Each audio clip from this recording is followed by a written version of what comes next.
నేను అడుగుతా ఉన్నా, భూముల రీసర్వే చేయాలన్న కనీస ఆలోచన అయినా కూడా నీకు ఎప్పుడైనా గతంలో వచ్చిందా అని? కనీసం ఆలోచన అయినా నీకు గతంలో ఎప్పుడైనా వచ్చిందా అని? ప్రజలు ఇబ్బందుల్లో ఉన్నారు, రైతన్నలు ఇబ్బందుల్లో ఉన్నారు, రకరకాల సమస్యలు ఎదుర్కొంటా ఉన్నారు. భూ సమస్యల మీద, వారి సమస్యల మీద కనీసం నీకు ఎప్పుడైనా రీసర్వే చేయించి వాళ్ళ సమస్యలన్నీ తీర్చాలి అని చెప్పి కనీసం నీకు ఏ రోజైనా ఆలోచన అయినా వచ్చిందా చంద్రబాబు గతంలో అని అడుగుతా ఉన్నా. ఈరోజు క్రెడిట్ చోరీ తీసుకుంటూ తాను మాట్లాడుతూ ఉన్న మాటలకు నిజంగా ఈ పెద్ద మనిషి సిగ్గుపడాలి. అసలు భూముల రీసర్వేకి మూలం ఎక్కడి నుంచి వచ్చిందో తెలుసా?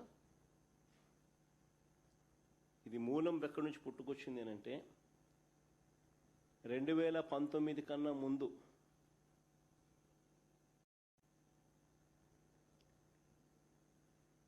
నా 3648 కిలోమీటర్లు సాగిన నా పాదయాత్రలో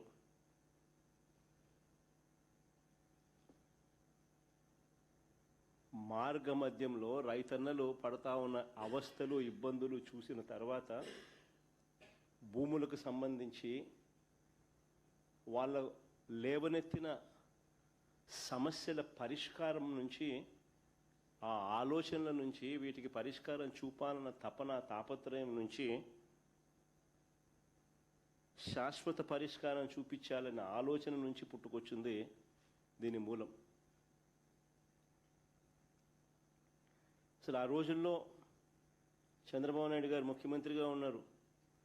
నా పాదయాత్ర జరుగుతూ ఉంది 2019కి ముందు. రాష్ట్రంలో ఒక్కసారి రెవెన్యూ వ్యవస్థ పరిస్థితి ఎలా ఉంది అని అంటే, సర్వేయర్లు లేరు, సరిపడా సిబ్బంది లేరు, పరికరాలు లేవు, లేటెస్ట్ టెక్నాలజీ అంతకన్నా లేదు.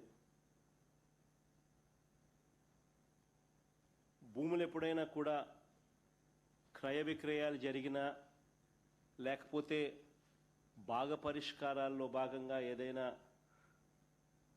కుటుంబాల మధ్య డివిజన్ చేసుకున్న సబ్ డివిజన్ లేదు, మ్యూటేషను లేదు. ఇవి కూడా జరిగేటివి కాదు. పైగా ఎడా పెడ, లెఫ్ట్ రైట్ సెంటర్, ఈయనకు ఎప్పుడు మూడొస్తే అప్పుడు, ఎప్పుడు బుద్ధి పుడితే అప్పుడు